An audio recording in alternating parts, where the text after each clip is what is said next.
En we beginnen met het bericht dat volgens het CFT de kosten van zorg veel te hoog zijn. Het College Financieel Toezicht heeft laten weten dat Curaçao aanzienlijk veel meer aan zorg uitgeeft dan omringende landen. Curaçao geeft bijna 15% van het bruto binnenlands product uit aan zorg, Aruba 8,7% en Sint Maarten 6,5%.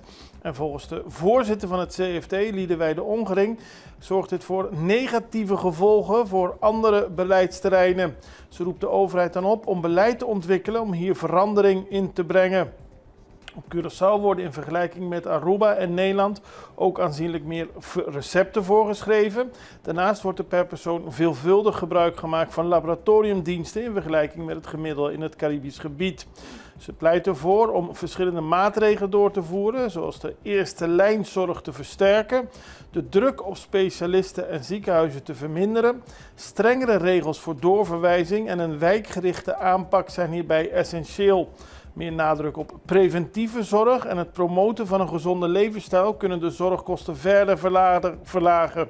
Ook suggereert ze dat het verhogen van eigen bijdrage voor degenen die dat kunnen dragen kan helpen om de zorgconsumptie te matigen.